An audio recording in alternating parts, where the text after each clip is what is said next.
मैं आपकी कुमकुम भट्ट नमस्ते प्रणाम करती हूँ।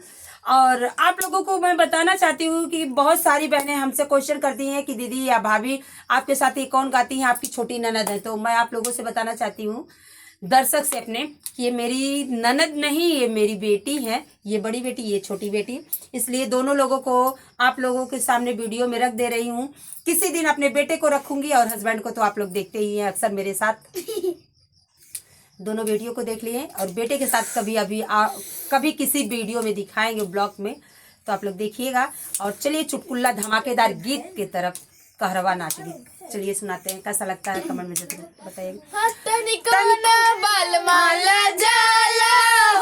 बैगनवा के खेत में तनिको ना बलमाला जाला हो, बैगनवा के खेत में घुघटा उठाई जब तोड़ी बैगनवा, घुघटा उठाई जब तोड़ी बैगनवा, गोरे गलवा के देखी बौराला हो, बैगनवा के खेत में गोरे गलवा के देखी बौराला हो, बैगनवा के खेत में तनिको ना बलमाल जाला हो, बैगनवा के खेत में तनिको ना बलमाल जाला हो, बैगनवा के खेत में तनिको ना बलमाल जाला हो, बैगनवा के खेत में तनिको ना बलमाल जाला हो, बैगनवा के खेत में चुनरी हटाई जब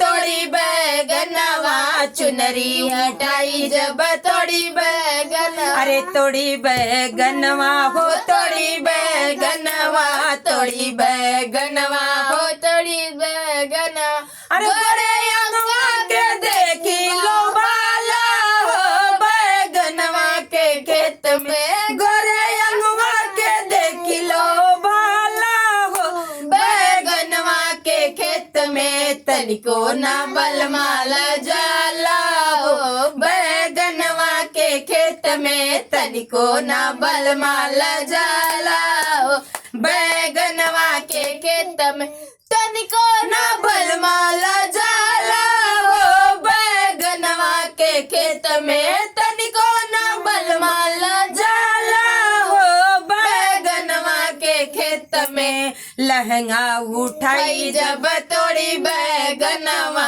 लहंगा उठाई जब तोड़ी बैगनवा, लहंगा उठाई जब तोड़ी बैगनवा, तोड़ी बैगनवा हो, तोड़ी बैगनवा, तोड़ी बैगनवा हो, तोड़ी बैगनवा, अरे गोरे चदवा के देखी बौराला हो, बैगनवा के खेत में, अरे गोरे चदवा के देखी बौराला हो, बैगनवा के खेत में तनिको ना बलमाल जाला हो, बैगनवा के खेत में तनिको ना बलमाल जाला हो, बैगनवा के खेत में तनिको ना बलमाल जाला हो, बैगनवा के खेत में तनिको ना बलमाल जाला हो, बैगनवा के खेत में तनिको ना बलमाल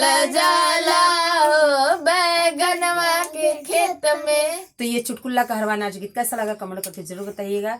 फिर मिलती हूँ नेक्स्ट वीडियो में, तब तक के लिए राधे राधे। अच्छा लगेगा तो लाइक शेयर सब्सक्राइब जरूर करिएगा।